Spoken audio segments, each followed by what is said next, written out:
Hey everyone, welcome to the AI Best Business Show, the show where you'll best learn about business, entrepreneurship, tech, startups, SMB, and anything related to the money world. Today with me, I have a special guest from the world of SMBs. I don't usually get a lot of guests on the podcast from that world, so it's going to be a really fun podcast. We're going to learn a lot. Ojwal, welcome to the show. Hey, thanks for having me, man. Appreciate it. I'm going to start there, and we'll get to know who you are throughout the podcast. But I noticed something really catchy on your Twitter profile. That you're on a journey to get to $1 million in cash flow by 2025. When did that journey start? Where are you at in that journey? Yeah, I mean, I guess if I truly went back, it started about nearly 10 years ago when I graduated college. That's when I first started to try to invest, but my first investment came nearly on the dot, August of 2024. Bought my first piece of commercial real estate. But I didn't know that I was going to be. I mean, this is just a numerical goal, right? This is just another Right. goal that I want to achieve. It's just another financial milestone, but it's not necessarily that meaningful, except I always need something to um, keep progressing towards. So, but it was, I would say, more recently, the last few years, where um, I would always be tracking my income and my net worth on an annual basis since I graduated college. And it wasn't till recently where some of my goals, my financial goals, were being surpassed, not just being beaten, but just absolutely crushed.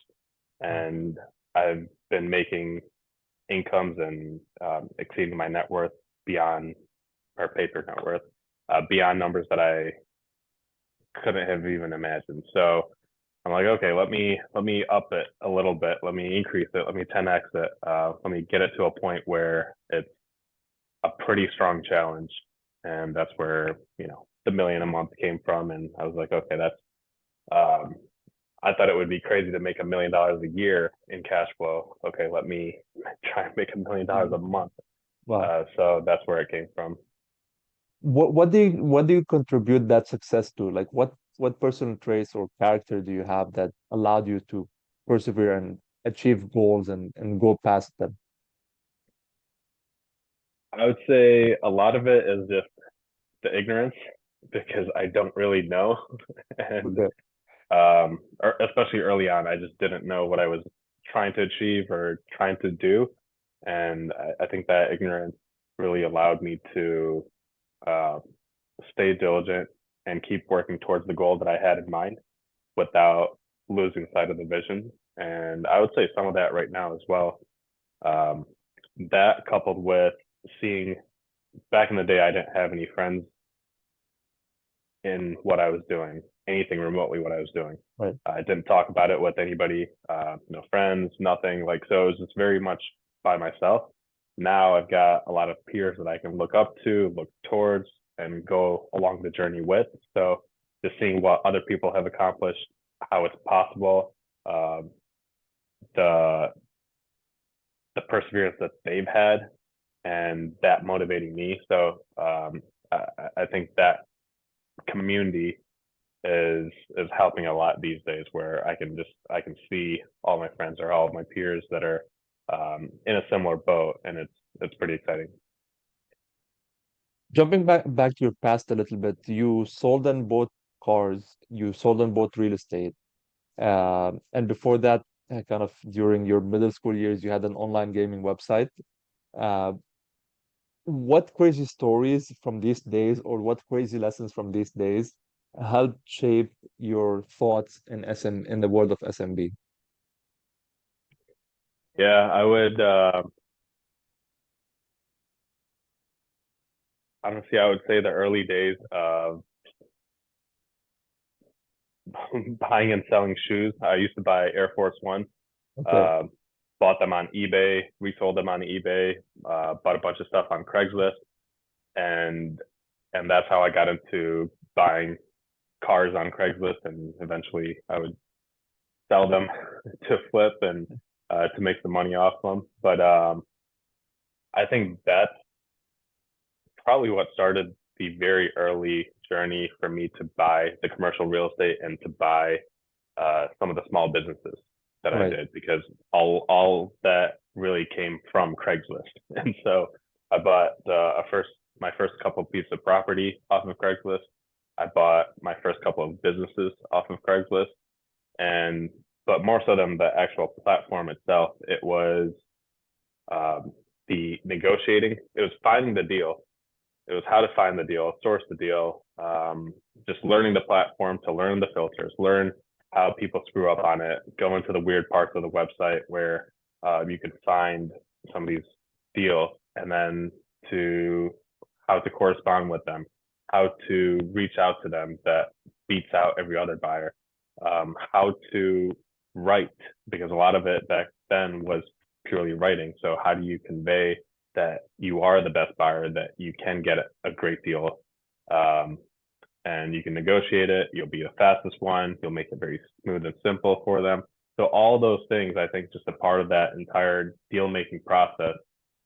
Believe it or not, it was learned slowly from the Air Force Ones to buying the cars to buying the real estate and then to buying the businesses, which even today I'm very much using a similar framework when I go and buy companies.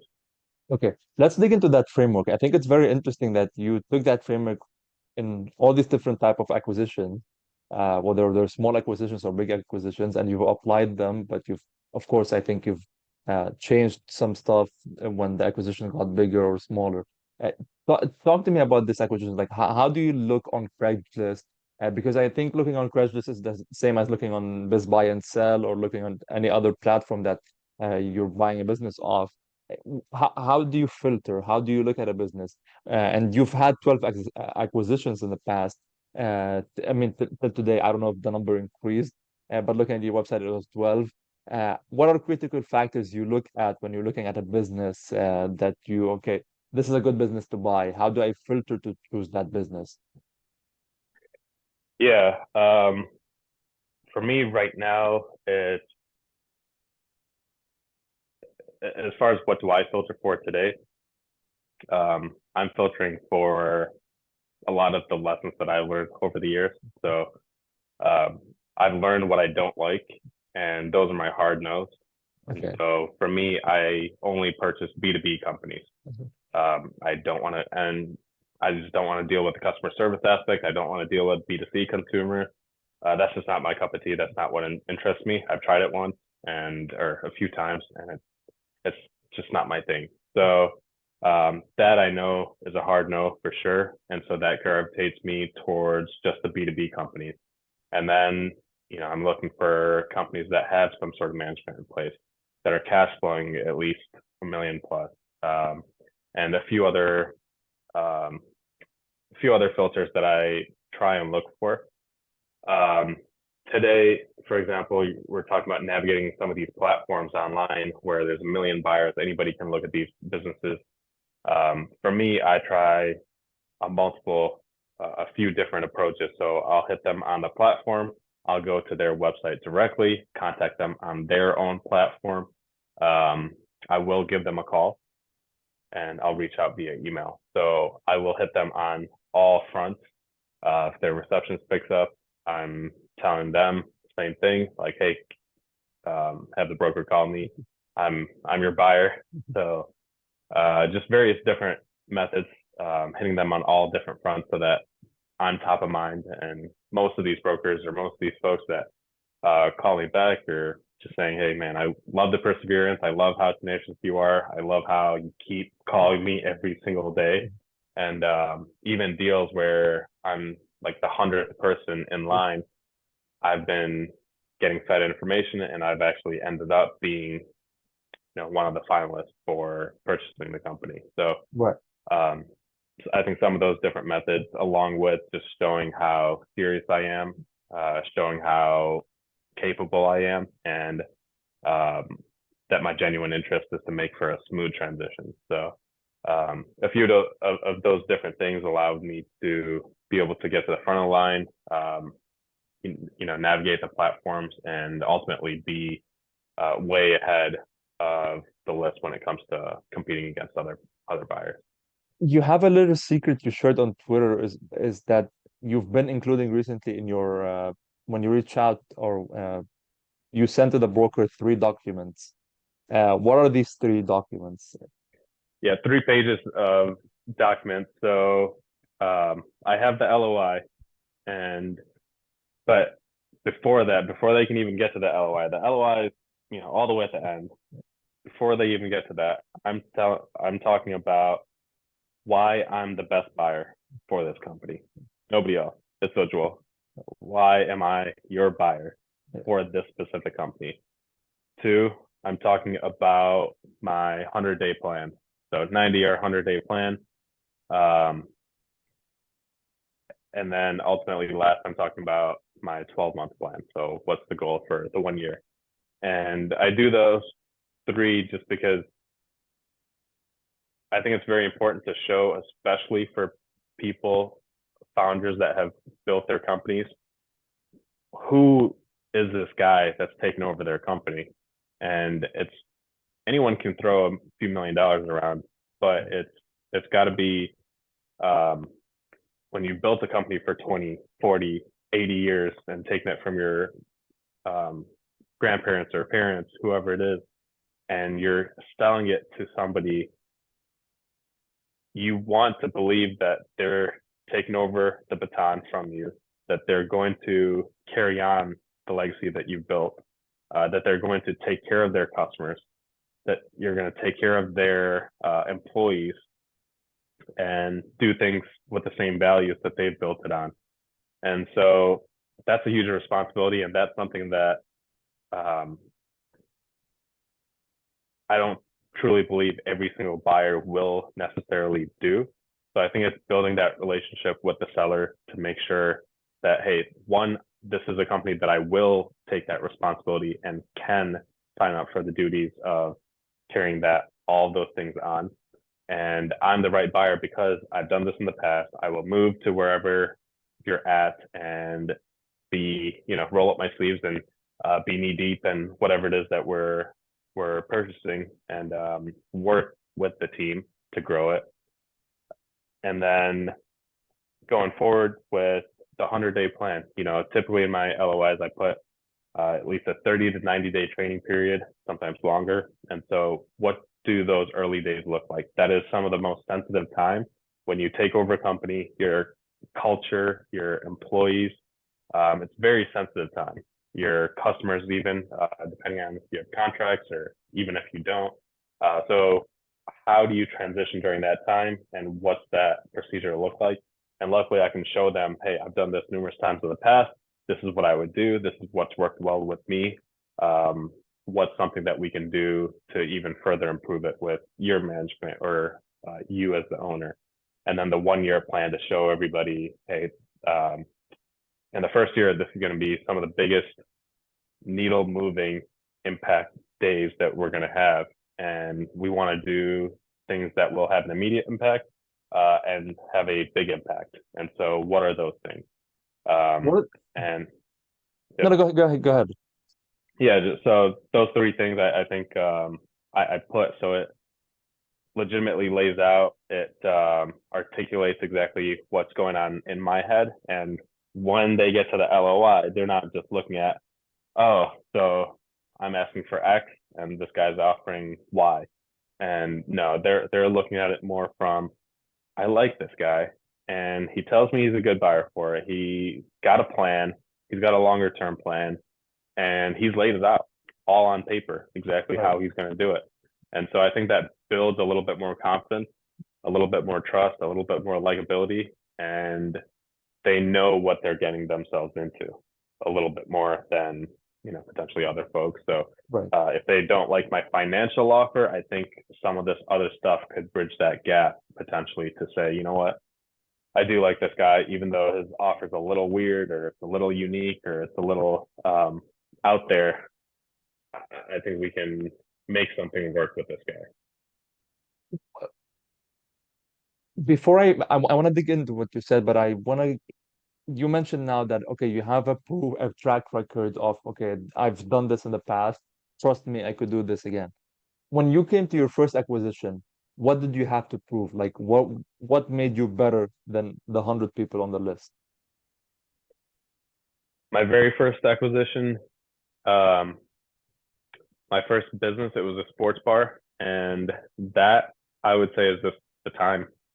Right. Um, I was I had been looking for a business to buy for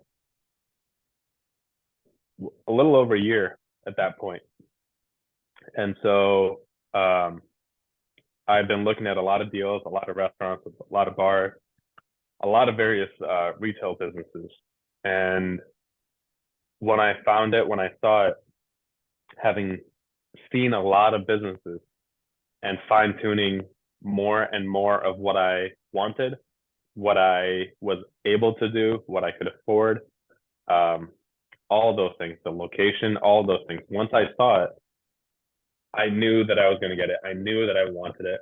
I was on the phone with the broker. I was in Europe at that time, scheduled an appointment the second that I landed, threw my bags at home, went straight to the bar, saw the bar, and worked on a purchase agreement immediately. Wow. And I had like a 10K deposit down within 4 days and a purchase agreement signed. Oh, And here you go. Here's the offer. Um, so on the flip side for them, this guy flew in from Europe, saw me the second he landed, and within days he's got a cash deposit on the business and a purchase agreement. And meanwhile, all these other people are just like kicking the tire, just checking it out, trying to schedule. I mean, they're just going at a much slower pace. So once I right. saw what I wanted, I knew that I was going to get it. And I think it's just one, really understanding what it is that you're looking for and knowing your capabilities, financially, time wise, logistically, all that, and just absolutely being aggressive and jumping on it the second you see it. That makes total sense. Going back to what you were mentioning, your 100-day plan, your 12-month plan. You buy the business, you have this 100-day plan and a 12-month plan. It's not gonna be a walk in the garden where it's all roses and flowers. What are some of the challenges you face in in the first 12 months, in the first 100 days? What are the challenges that you would tell every person who's looking to buy it, every searcher to watch out for and to try to expect when he's going in the first 100 days? Um, I think it's always tough to say what to expect, just because I think there's so many things Right. that can go on. But what at least that I have experienced, your employees being confused, or in a myriad of emotions, right? They're um, sometimes we've told them before the acquisition, sometimes we've told them after the acquisition, so they could be mixed emotions. They're pissed that the previous owner sold the company and they don't like you for whatever reason, right? They're just kind of holding a grudge. They're not going to like the new guy. Two, they could be upset, they could be sad, they could be elated, absolutely happy if they didn't like the previous owner. Um, and then as far as some management, do they want to ride with you? So who is this new guy? I have no clue who you are. So you're going to have some sort of time period where you have to win them over. You have to build that trust, and doing small things, doing small wins, really spending the time with them to show the type of person you are and what your true intentions are, and not just say it, but actually follow through with Right. what you're going to say, what you say you're going to do, and show them, okay, I've told them that I'm going to do this or not do this, and this is exactly what my actions show. And so you slowly start to build that trust with them. Honestly, I would say that's probably number one. Just really winning over the team is such a crucial factor because that sets the tone for the culture. That is your workhorse. That is your engine to be able to move the company forward. Um, Second, I would say on the customer aspect, it depends on every company, but the owner could be far removed from the customers. The owner could be tied at the hip with the customers. So that's going to be pretty crucial in separating that and making it so that the company is unassociated from the owner, the previous Right. owner, from me as the new owner, Right. and that it can run on its own just with the team and the company as a standalone. And so, kind of working on that aspect, I think is huge. Where sometimes the old owner will still get calls. They're still working on certain aspects of the business. So I think transitioning that off and pretty much mixing all those things. So anytime I see that people go to the previous owner, I try and chop that off so that ultimately, maybe not on day one or even day 100 with some of these relationships, but I want to be in those rooms. I want to be Right. on the phone and I want to slowly start to assume that role and slowly assume the ownership responsibilities, whether it's with the team or with the customers. Other things, little things, whether it's the office, wages, um, even with customers. If you're the new guy, they are expecting some things from you. Yeah. And so um, I think a lot of people think they take over a business and they cut expenses and then they make it more profitable. I think that can be true for some companies, maybe some larger scale companies or poorly managed companies, but typically in the small business world at this size, you're dealing with a lot of inefficiency, but at the same time, a lot of these owners have been running the company for so many years that um, they are so frugal, they are very lean, and you actually inherit a lot of expenses. So during those first 100 days, beyond what you've diligenced, this is when you're truly understanding what are the expenses that I'm inheriting. Right. And so that could, and what are the real um, stories within the business that you unfortunately didn't uncover during diligence. But I've gotten hit with pay raises, bam, bam, bam. Like, hey, you're the money guy. You just bought the company for millions, and I'm going to ask you for a raise. So everybody comes at you for a raise.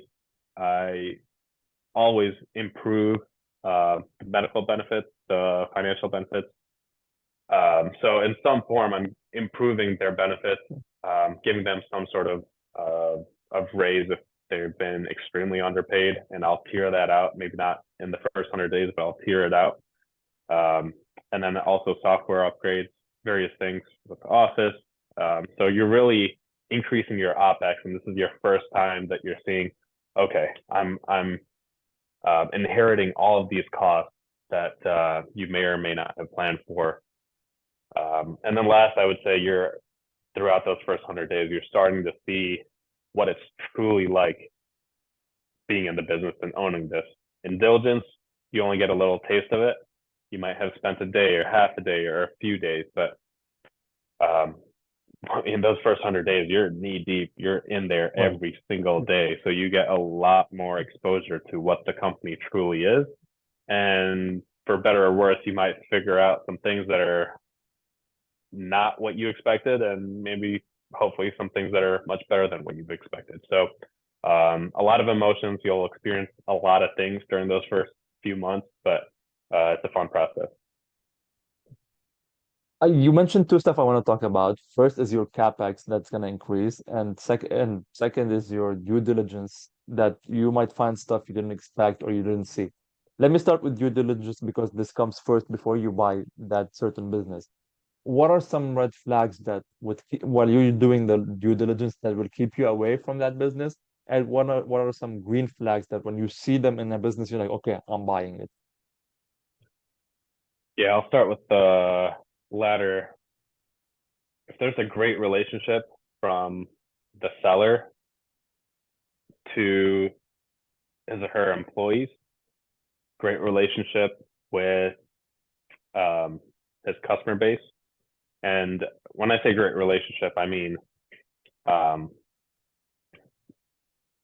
there's all different types of leaders, but when I see the mutual respect, when I see stuff getting done, when I see stuff tidied up, uh, the team knows what to do, how to do it. They and ultimately, I would say that mutual respect and that foundation and some sort of community environment where everybody's growing, everybody's learning, everybody's able to push towards the same goal. Right. I mean, I love seeing that. That's huge. And so for me, I truly value the foundation that the previous owner has built. And so I want to see a good culture, a good team, because changing that, man, like the Yeah. people management aspect of it, that could be more difficult sometimes than the basic operational aspect of a company in itself. The culture is a massive, massive, massive part of that. So that's a huge green flag that I look for. Clean books. So that's another huge aspect where more times than not, you're seeing dirty books. You're seeing tax returns that don't correlate with the true P&L.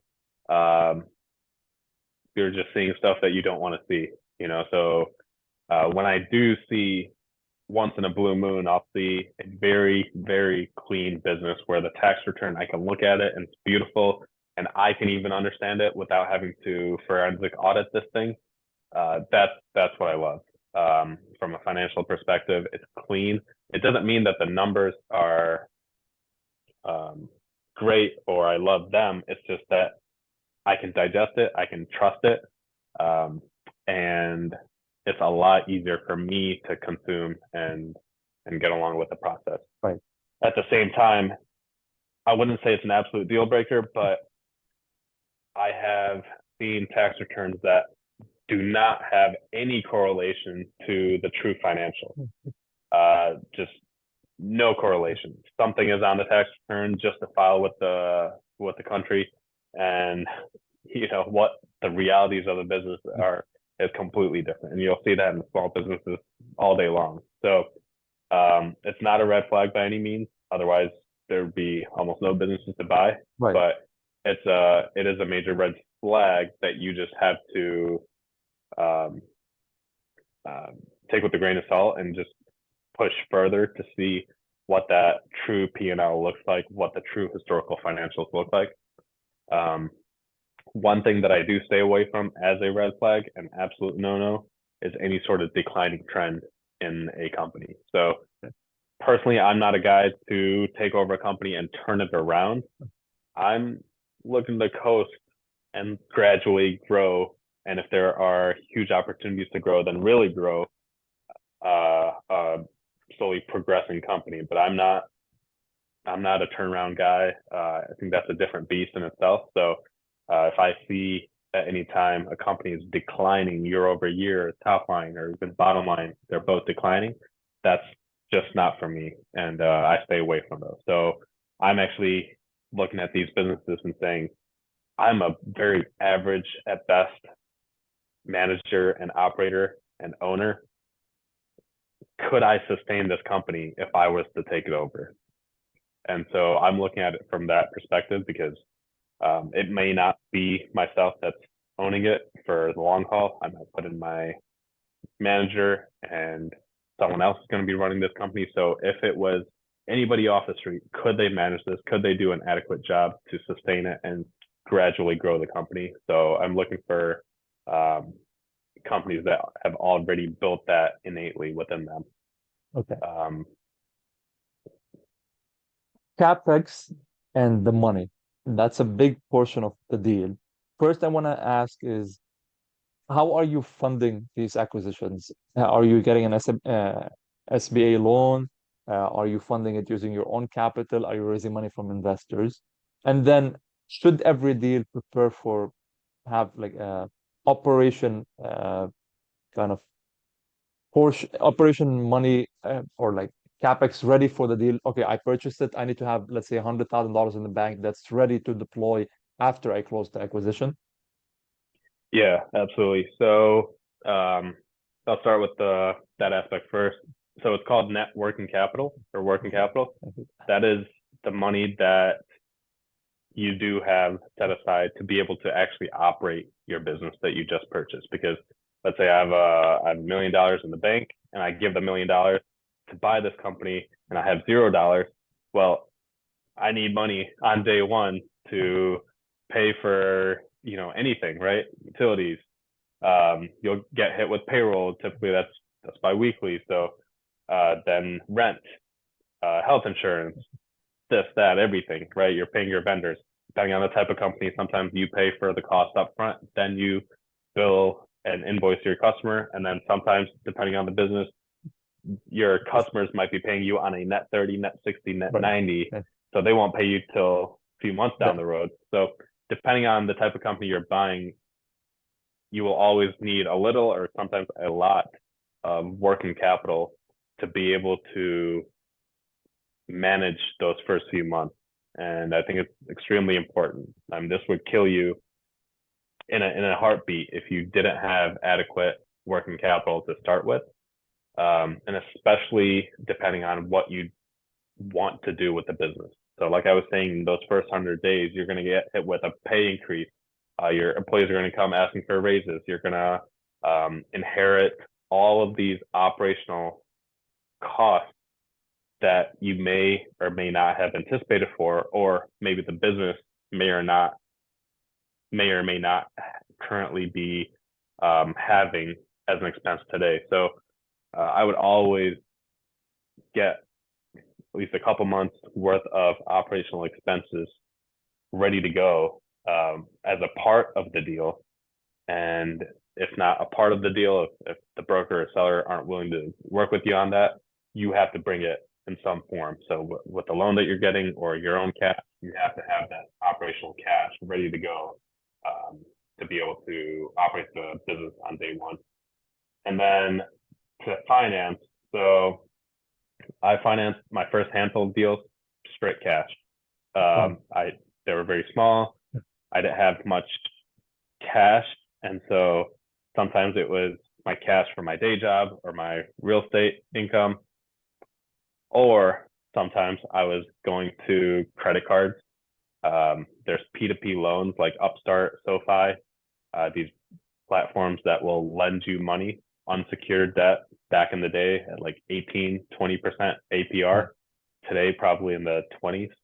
So I was taking on all this weird type of debt to be able to pay cash um, to close these businesses. And What's the typically, I range of was the like, what was the range of how big was the how big were these acquisitions, if you don't mind me these asking? were all 5-figure deals that I was Okay. doing for cash. Yeah. And Okay. then these days, as I'm doing more 6 and 7-figure companies, or I had a few 6-figure bolt-ons, but anyways, then I had purchased using the SBA and I maxed that out, and so I don't have any SBA funds to be able to acquire anymore. Um, and I've gone and used commercial debt. I've gone and used private debt, and as well as seller notes, in addition to my cash and my equity that I put into the companies. So using all those tools, I think it's helpful to be able to get the deal done, but I think it's also crucial to understand how your deal works and how your deal works with that sort of debt and what type of debt is it? Is it fixed interest? Is it variable? All those things factor in. So I think when you're underwriting it, when you're really looking at if this makes sense or not, I think it's very crucial to pencil all those scenarios out. What if the interest rate goes and increases a few Right. points? Like what's that going to do to my cash flow? That's it. Those are all things that you've got to be able to look into and pencil out so that it makes sense and you're not left with an insolvent company down the road. Right. And I want to get kind of your mental framework of dealing with debt, because taking on debt is really stressful, especially when you're buying a business that you're new to, you're figuring out the ways around. You're like, okay, this may go wrong. I may this business could be insolvent. I have to pay back the debt. So what's your mental framework where you're okay, I'm going to take this debt or private loan or bank loan or whatever at a percent interest rate. The business might not get me back that return. Like, how are you thinking about it? How are you getting yourself down calm and ready to take that risk? Um, like I was saying before, the ignorance, I didn't know it was that big of a deal. Okay. So I had always, I guess, taken on that weird sort of debt. So my first couple of deals were all cash, my real estate, and then I started borrowing from the credit cards, and I was using the balance transfers and this and that, and all these high interest loans, the unsecured personal loans back in the day. So I didn't think anything of it. This business or this piece of real estate was making this much, and I need this much to be able to buy it, and it's going to cost me this much on a monthly basis. Can I afford that payment? Does the interest rate make sense? Okay, am I buying the real estate at a better cash flow valuation, or the business at a higher cash flow than what this interest is costing me, or the principal? If it all makes sense, then what's to worry about? Okay, well, what if a few of my tenants leave, or what if the business doesn't make as much money? I'm factoring all those things in. I never really penciled it out on in a spreadsheet. I don't have crazy spreadsheets, even whether it was a 5-figure or a 7-figure company that I bought. I just simply does it pencil out on a piece of paper. And I would always, for every acquisition, pencil everything out literally on Post-its or on a white sheet of paper. And just a very common sense, does this thing make sense? Worst case scenario, best case scenario, what do I do if it's struggling? And I think just logically, just using common sense, does it make sense? Was my barometer, and as long as it made sense for me, I was extremely comfortable taking on the debt. Not just comfortable, I was excited for it, and I was ready for it, and I wanted it.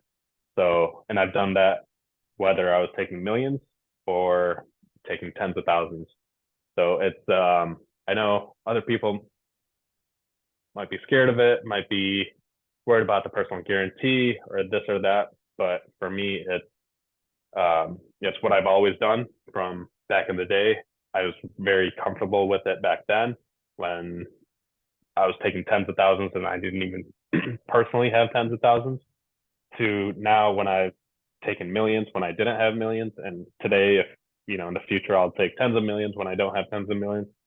I think it's something that as long as it checks out, you are confident in the fundamentals of the business and you believe in what you can do. Right. I think it'll check out and it'll make sense as long as you understand the risks. But Okay. it's not something that I lose sleep over. Okay. 12 acquisitions. You mentioned one of your acquisitions was a sports bar. What industries are you looking at? Are you industry agnostic? You look at any industry that makes sense to you? Do you try to focus on certain industry? You mentioned you like B2B, but in B2B, there's a bunch going on. So what industries are you focusing on, or is it just whatever makes sense? Yeah, basically whatever makes sense. That is B2B, and definitely nothing that's retail. Okay. So not doing any sort of retail commerce, any sort of retail business that's got that element, or anything that's B2C. There are, however, very few exceptions that I will make. And if it's just the right type of business, it's so unique. The industry is unique, or the certain business itself is unique. I'm just curious. I love to learn. If it's a great deal, I love the deal. So there's definitely exceptions that can be made, but yeah, for the 99.9%, I am not looking at any of those, and I'm primarily looking at opportunities that are intriguing, interesting to me. I can learn a lot.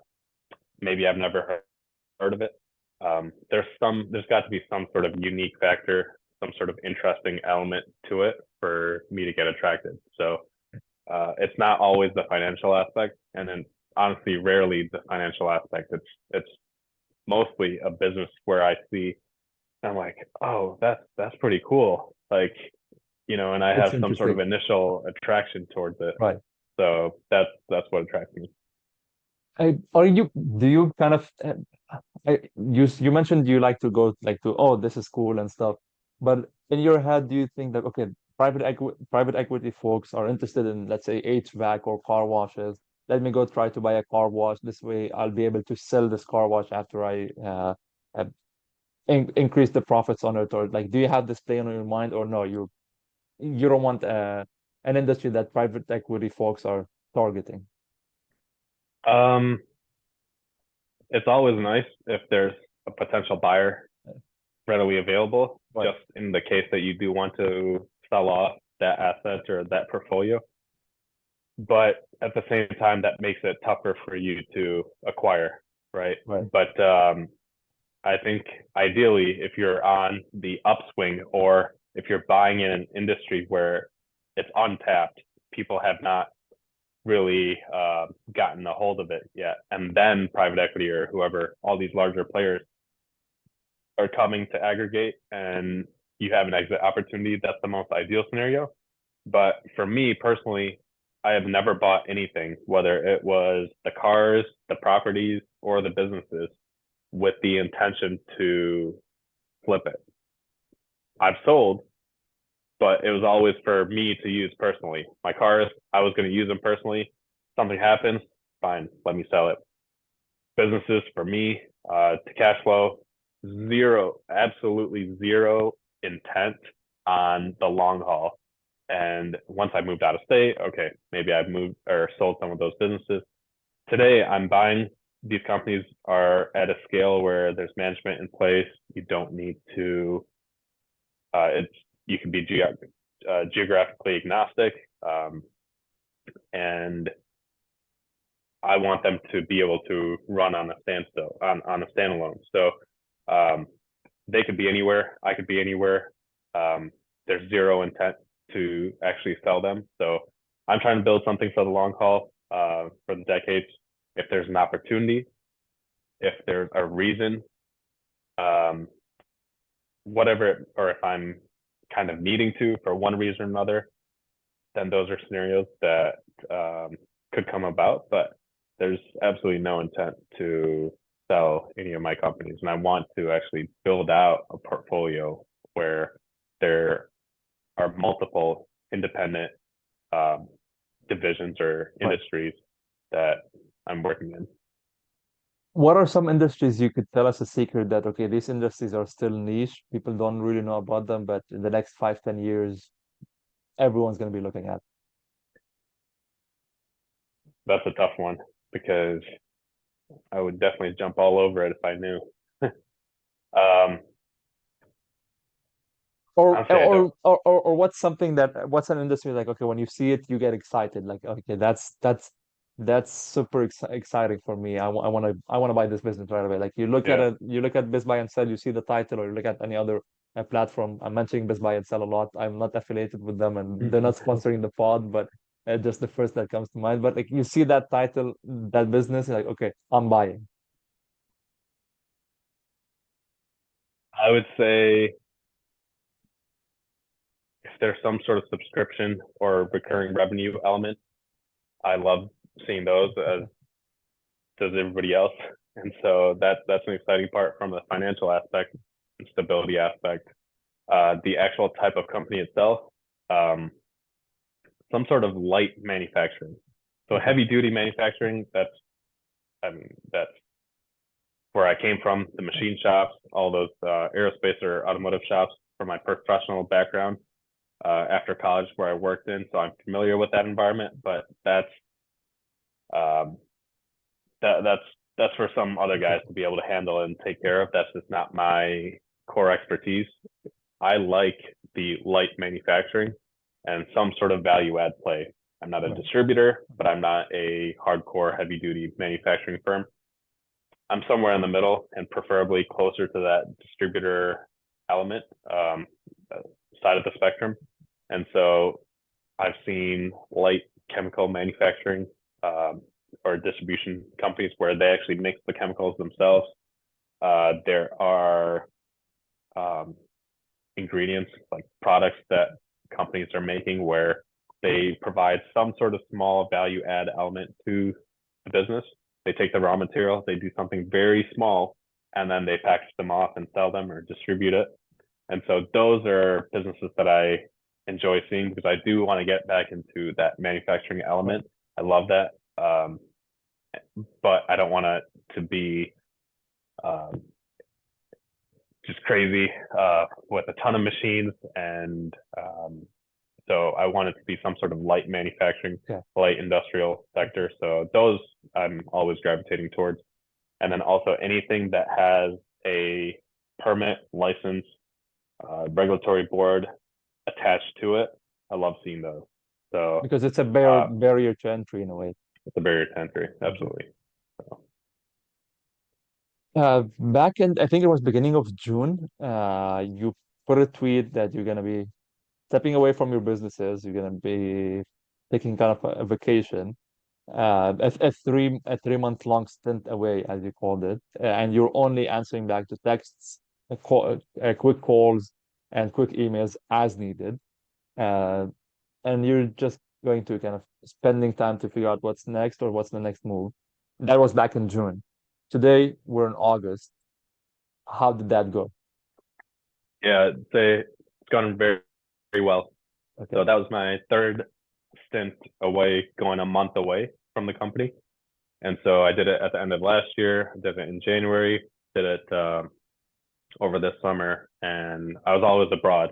One of those times I was in Antarctica with zero reception. And so I physically could not communicate back with my team, even if I wanted to. So, but that's something that I've built over the years where the systems, the structure, the procedures, the management, the team, they've all got to be able to run on themselves, by themselves, without me involved.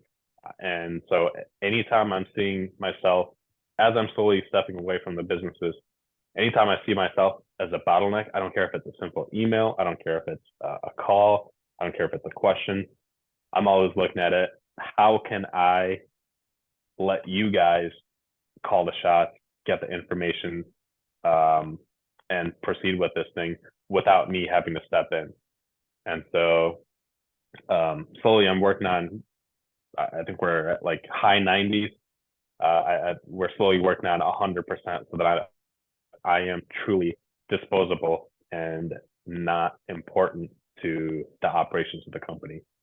And for example, this past month, when I was over in Europe, I spent roughly 5 hours for the entire month. And that was a combination of taking calls from my team, texting my team, emails, whatever emails that I had, and a meeting that I had. So, and those were all with my manager. And so I had a couple of reports that I was speaking with, and that's it. And then they led their company. So it was pretty hands off, pretty chill. And so I was very satisfied, very happy with how it's turned out, and we're continuing to build off of that. That's amazing. We're coming to the last 10 minutes. I want to ask some quick questions here. We're both on Twitter, SMB Twitter. Who's a hidden gem on Twitter that not a lot of people are following, but you think is a hidden gem that you like when you read their tweets, you're like, okay, this person's providing value. And he's growing so fast that I don't know if I'd say hidden gem, but the gas biz guy. Okay. He's I think that's his handle, the gas guy. Yeah. But and I've been following him since he had barely a couple thousand, and he's definitely been growing. But like I just love his story and just the old school grimy businesses, gas stations. I mean, convenience stores, buying the real estate, and so the way his mind works and the way he's hustled to get to where he is, and that's very exciting. Okay. I want you to give me a thought that or a way you think or something you think about that when people hear, we're like, Ojwal, hey, you're crazy, man. Like, what's that controversial thought or thinking you have that 90% of people would be like, you're crazy? Not necessarily in business, it could be about anything in the world that you I find would that so say, interesting. um, I would say I've gone all in 3, 4, 5 times, and I've leveraged more than I've had. I've Yeah. put in more money than I've had. Um, I can think of at least three, and I'm sure 4 or 5 times in my life where I have put every single penny that I had in the bank account in cash, and then I took additional money from Uh, my credit card debt or other loans that I took, or as of late, at one point just a couple of years ago, I put in every penny that I had. I cleared out my 401k because I couldn't pay the rent, and I took millions of debt on top of it. So I went all in and then some multiple times throughout my life, and um, it's working for me. And I think I did it in a way that seemed to make sense for me, and going to slowly take less and less of those risks going forward. And um, but regardless, I will still be taking different types of risks. And for me, like I was telling you, it's some of it's the ignorance, some of it's just the excitement for playing the game, uh, for the deal making aspect. And so, uh, but yeah, I think more people should be doing that, especially at a younger age when they don't know much, when they don't have much, and just go all in. I definitely agree with you. One last question that's a little bit deep. Uh, if you had all the money in the world, you had unlimited funds, what's one word problem you would want to be solving for the rest of your life? Education for sure. Okay. Ojwal, thank you for a great episode. I really appreciate it. Lots of fun stuff. What I like the most is your willingness to take risk and bet on yourself and come out at the end of the spectrum with like results. I appreciate that. We need more risk takers, whether it's in SMB, whether it's in technology, whether it's in any aspect of life. We need more risk takers because this is how kind of our country, our world would advance. So thank you for being one of these risk takers. Any last words? Where could people follow you on? Where could people know what you're doing and support you? Yeah, best way to get in touch with me would be on Twitter at Ujwala Velgapudi, or reach out on my website, or I've got a little bit more information on my website at it's ujwalavelgapudi.com. But Twitter would be the best way to reach out to me. As well. Thank you again.